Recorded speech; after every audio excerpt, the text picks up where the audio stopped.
Donc on a appris par le réseau local samedi soir que Marine Le Pen venait sur une ferme juste à côté. C'est son droit, mais le problème majeur pour nous, c'est que c'était chez le vice-président de la FNSEA Nouvelle-Aquitaine. Et à ce titre-là, ça pose quand même problème parce que il y a quand même une différence dans les discours entre la FNSEA et la FNSEA qu'on est habitué à fréquenter, qui parle d'une Europe, même si c'est pas la même que la nôtre, même si c'est pas dans les mêmes bordures, on a quand même tous globalement l'idée d'avancer vers une Europe. On est au milieu du gué et on ne sait pas s'il faut continuer ou dire comme Marine Le Pen, on casse tout et on revient en arrière. Voilà. Donc pour nous, c'était une évidence que cette visite sur une ferme de la FNSEA était problématique et on se devait de réagir physiquement, d'être là aujourd'hui pour dire eh bien nous, on n'a peut-être pas cette vision-là des choses. Alors on est resté sur une vision très agricole de la problématique parce que on ne veut surtout pas nier qu'il y a des problèmes et les problèmes chez les paysans sont énormes. Mais il faut quand même pas oublier, alors je reviendrai sur les problèmes, mais il faut quand même pas oublier la base de la chose, c'est que la politique agricole commune, c'est elle qui nourrit les paysans. C'est pas leur revenu de ce qu'ils vendent, c'est ce que la PAC donne et que ça leur fait un peu pour vivre. Voilà, s'il n'y avait pas la PAC, tout le monde s'arrête dans les 6 mois qui viennent. C'est à peu près la seule politique commune qui fonctionne bon an mal an.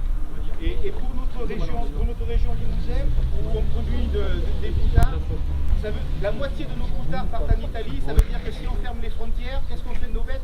On est incapable de les engraisser actuellement en Limousin. Même si c'est notre volonté de le faire, c'est impossible. Donc une politique de repli sur soi, c'est évidemment une politique qui mène droit au mur pour la plupart des paysans, et il faut que ça soit entendu. Pour autant, ça ne veut pas dire que ce qui se passe en Europe, c'est bien, et on est les premiers à reconnaître les problématiques.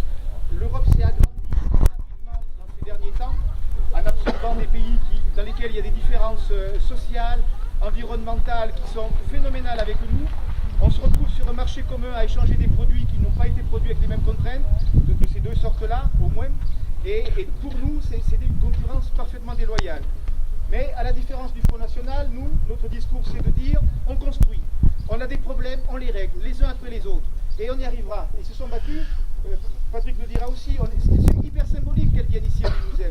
Nos vieux se sont battus ici, et certains y sont morts. Donc l'idée de l'Europe, c'est 70 ans sans guerre, et revenir en arrière, fermer toutes les portes, ça veut dire peut-être que la guerre revienne. Voilà. Donc ça c'est le contexte qui nous a fait ce rassemblement.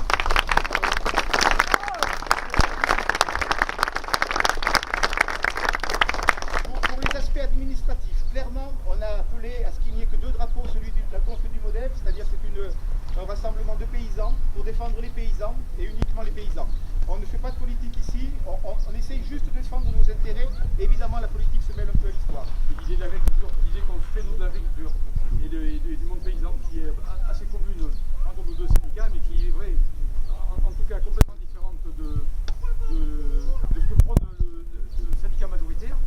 Et en plus, donc pour dénoncer le fait totalement anormal qu'un responsable du syndicat majoritaire de la plus grande région agricole d'Europe reçoit des candidats de parti de xénophobie. C'est totalement anormal. Alors pour être parfaitement honnête, la FNSEA a fait un communiqué de presse hier à notre rencontre et à l'encontre aussi des journalistes en disant que le titre était rien à rajouter. Alors on est encore en train de chercher le sens de ce titre, on va peut-être finir par trouver. Mais l'idée était de dire, l'idée était de dire que Christophe Le Chevalier, qui reçoit Marine Le Pen aujourd'hui, n'était ni député ni conseiller régional, donc il n'avait aucune raison de l'exclure, qu'il défendait quand même l'Europe, que c'était bon, quand même qu'il défendait l'Europe. Ça c'était le communiqué de presse de la FNSEA Nouvelle-Aquitaine d'hier. Ce matin, ils ont tweeté en disant qu'ils se désolidarisaient complètement de la venue de Marine Le Pen sur l'exploitation. C'est un pas de plus, mais il reste encore un pas essentiel, c'est de le mettre à la porte, parce qu'on ne peut pas, nous, représentants syndicaux, se retrouver à la table des négociations, aussi bien face à l'État que face à la région, et avoir face à nous des personnes qui n'ont pas le même objectif d'Europe. Voilà. On ne peut pas discuter avec des gens qui n'en veulent pas. Nous, on est là pour apporter des aides, pour répartir des aides, et pour que les petits que nous sommes, nous ayons une chance de continuer à travailler et de prospérer un petit peu. Voilà, c'est tout. Pour aller davantage vers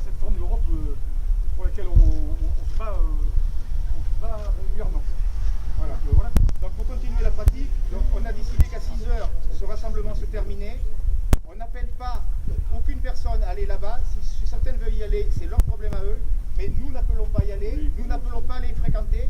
C'est complètement indépendant. On s'est mis à 2 km d'eux pour ne pas avoir d'interaction. Il n'y a aucun intérêt. On se veut constructif et on ne se veut pas dans le conflit. Voilà.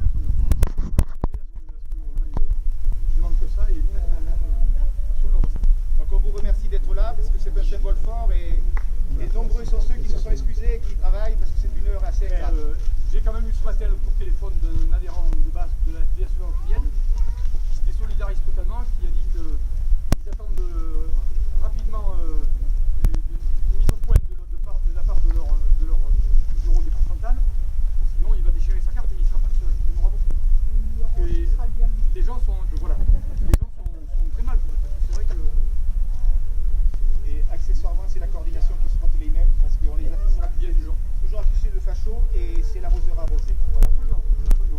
Donc merci à vous tous d'être là et puis ça fait chaud au cœur de savoir qu'on n'est pas seul pour se battre contre... Je vais vous lire un petit texte qu'on a validé. Ah, je vous dirai merci après. On a validé tous les deux, Fred. Oui, excuse-moi. S'il y a une catégorie professionnelle qui est réellement attachée à son territoire, c'est bien notre belle profession.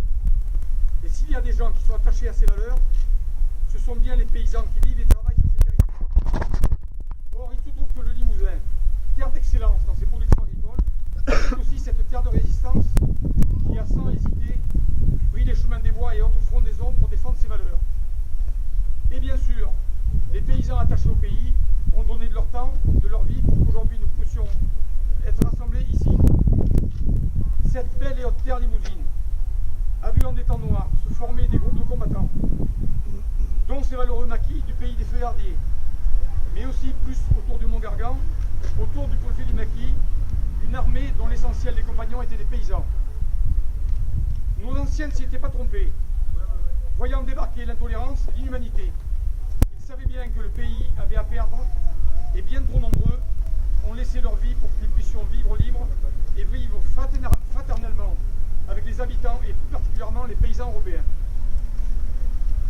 Au-delà du simple moment des joutes électorales actuelles, nous sommes ici pour également dire notre refus que les héritiers à la francisque et à la flamme imposent leur vision rétrograde, réactionnaire en employant des subterfuges qui, dans cette période difficile et compliquée pour le monde paysan, leur lancent de la poudre au feu et leur font croire que les idées véhiculées par ce groupe nationaliste social seraient les solutions miracles. Rappelons-nous l'état dans lequel était l'Europe il y a 70 ans. Et rappelons-nous que des visionnaires ont construit l'Europe pour au minimum nous permettre de ne plus connaître les guerres qui ont jalonné l'histoire du vieux continent. Alors oui, nous disons oui à l'Europe, encore plus d'Europe, mais une Europe du mieux-disant social, de l'égalité des normes sanitaires environnementales. Paysans de tous les pays, unissons-nous, n'acceptons plus que les nuisibles nous mettent en concurrence en tirant toujours plus notre condition vers le bas. J'ai rajouté deux petits phrases derrière. Elles sont venues ce matin. N'acceptons pas la banalisation de ces idées nauséabondes, sorties du ventre, directement du ventre, encore féconde la bête immonde. Et ensuite, voilà, un petit terme. Ami, entends-tu le vol noir des corbeaux sur la terre? Merci.